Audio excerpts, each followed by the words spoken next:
So what is going on with Charlotte with everything happening? Let's take a moment to gossip about Charlotte. For a long time, Charlotte grew off one simple playbook. Built out, pushed to the edge, build new subdivision, build new shopping center, wind the road, rinse and repeat. And that playbook create an entire new Charlotte around the loop. But I'm telling you right now, that era is changing and changing very fast. Not because we're out of land. No, Charlotte has plenty of land. We are running out of easy land and we are running into what I call infrastructure ceiling. In today's video, guys, I'm going to break down how Charlotte growth model is shifting, which area are about to benefit from the shift, which one will cool off, and what this means for you if you are looking to buy, invest, or thinking of relocating to Charlotte right now.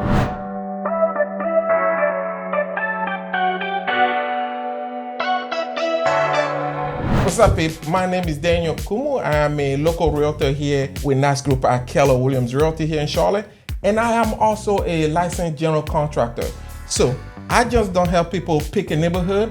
I help you understand value, future development, and what actually happening behind the scenes so you don't buy blind. And the reason why I'm doing this video is because most people are using 2015 advice in 2026 market. So let's say, for instance, with the old Charlotte growth formula. Here's what most people don't realize. Charlotte didn't become one of the hottest relocation cities by accident. For a decade, the growth pattern was somewhat predictable, okay?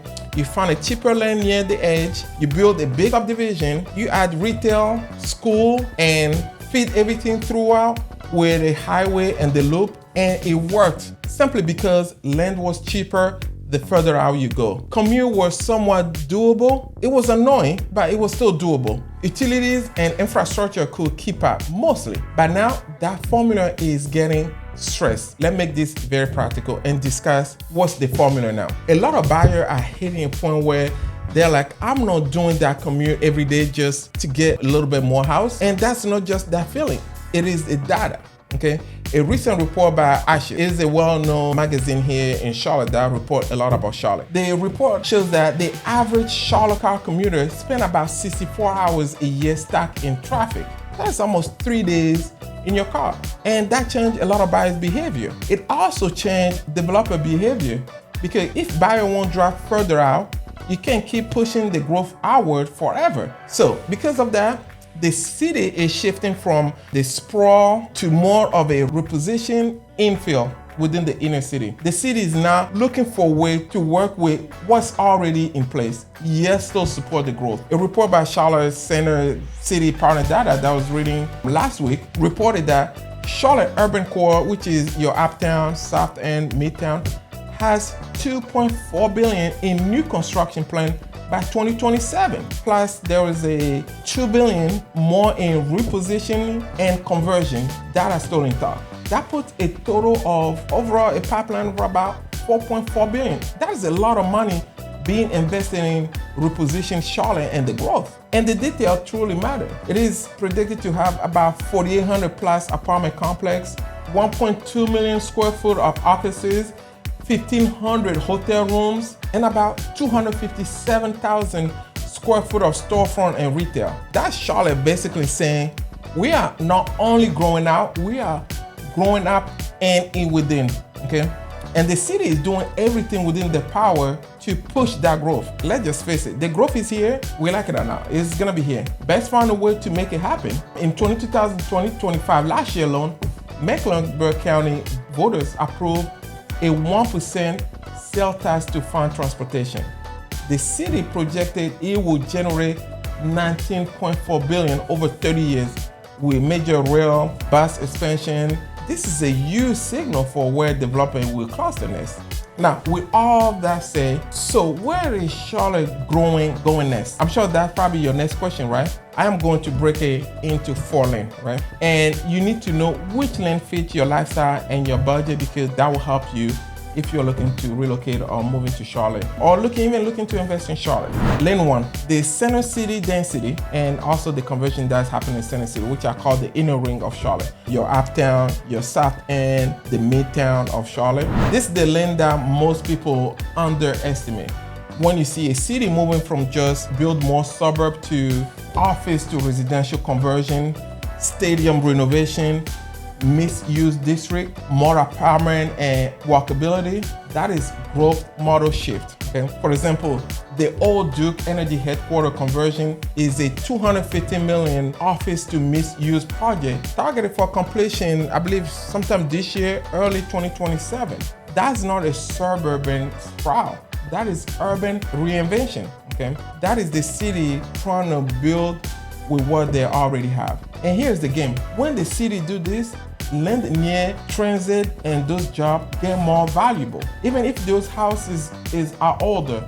Let's take an example of Villa High, Wesley Chapel, some of those areas that were near the Uptown, Charlotte, the Plaza Midwood, those areas. Now you can't even touch a property in Villa High, even it doesn't matter how old that home is, for less than $500,000. So that's what's happening in Charlotte if you are more in that lane 1, that inner side of Charlotte. Lane 2, let's talk about the west southwest side of Charlotte, the airport edge and the new master plan wave that is happening on the west side of Charlotte. If you recall, I did a video before where I talk about if you blink on West Charlotte, you will lose out on opportunity. Let me just kind of take a moment and talk a little bit about west side of Charlotte. Because this one is big and it is still early. The River District is a massive master plan project, roughly 1,400 acre plan between the river and the Charlotte Douglas International Airport. You also have to add to that the West Boulevard expansion into that project. It's already open. The city put in about 18 million, and I believe the developer put it in about 12 million. That is a loud signal for the west side of Charlotte. When the city start building road into corridor like that, it's basically placing a bet on where growth is going next. So if you're one looking to invest in Charlotte or wanted to get into a side of Charlotte that will see growth next, perhaps you may want to look into the west side of Charlotte.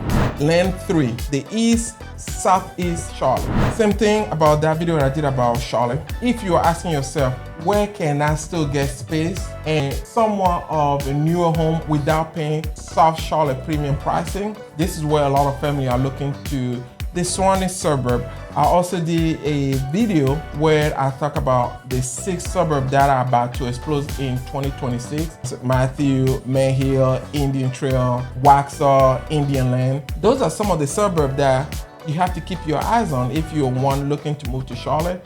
Those are the areas that are about to explode and that a lot of people are moving into if you still want looking for a home that have a little bit of space, a little bit of land, or if you want something newer. Those are the suburbs you may want to look into because the inner side of Charlotte is done. The west side of Charlotte is going through what I call an opportunity stage at the present time. So it is still uncertain. Yeah, has a lot of opportunity to still invest in. But the east and the southeast of Charlotte is more of your settle you can get yourself into, for instance. And you can see the numbers in the Union County medium home sales price was about $479 in December 2025. Which is up by 9.6 year over year by Redfin. So the story here is more buyers are choosing slightly further but still connected to the city, especially when the corridor has school, retail, and a clear development pipeline. Lane 4, the north side of town. In my opinion, the north side of town is not done yet, but it is shifting into more mature phase, more of a stability, fewer wild growth year. Here is what changed the math. Okay, there is an approved transit plan include the Red Line commute that will connect Uptown to Huntersville and Davidson. Plus, there's a major road project like the Silver Line concept. Anytime a city commit to rail, station, mobility hub, development start clustering around that future access. Huntersville alone already is crazy, has seen growth out of the yin. Okay, adding those projects by Mecklenburg County, those light rail expansion to it, will take it out of proportion. So what does this mean for you, a buyer? If you are buying in the next 12 to 24 months, stop buying based only on today's amenities, buy based on tomorrow infrastructure, transportation funding, rail line, major redevelopment. Understand the new growth plan. The biggest upside is not always the prettiest suburb. Often it is the improved corridor, a conversion zone, a place the city is actually investing now. Know the market, know what is going on around Charlotte if you're one looking to move or invest in Charlotte. In December 2025, Charlotte median home sales price was about $422, which is up 5%. Yeah, with about 5.8% year over year, with home averaging about 71 days on the market. Now, days on the market is a little bit longer than what it used to be, but that tells you we are not in the 2021 frenzy, but Charlotte still has real demand, okay? As a seller, if you already own a home, this shift creates different opportunities depending on where you are. If you are near the core, your value is increasingly tied to the reinvestment that the city is doing, the density, the conversion that's happening in the inner side of Charlotte. So if you're a seller that have a home in Villa High, which I know, Wesley, Chapel, Pleasant, Midwood, those areas, great investment. If you are in an emerging corridor, you are positioning yourself for the next 10-year build-out cycle, especially where infrastructure dollars are flowing, like the west side of Charlotte.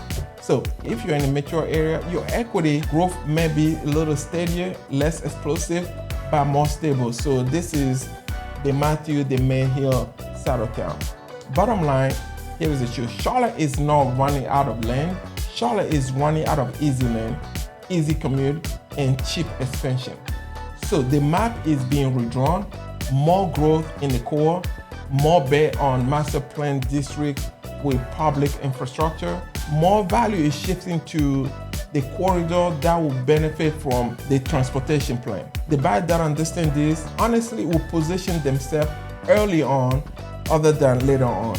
The buyer who don't will either overpay in the metro pocket or chase appreciation after the wave already hit. So if you're one looking to relocate to Charlotte or just doing your research about Charlotte, don't know much about Charlotte, whether it's next month or later in the year, more than happy to answer any question you may have regarding Charlotte. I live in Charlotte, but I read a lot about Charlotte, so I can answer any question you may have. If I don't have the answer, I'll go do the research. It will help me create more video. But Charlotte is growing, and if you're one looking to move to Charlotte, perhaps you need to speak with someone who knows the area, so that way they can help you make the right decision. I hope you found this video helpful. I wanted to jump on here and just talk a little bit about what is going on in Charlotte. Growth is always a good thing. Change is always a good thing. So I'm looking forward to it, and I'm here to embrace the change in Charlotte. I hope you enjoyed this video. We'll see you next week. Thanks for watching.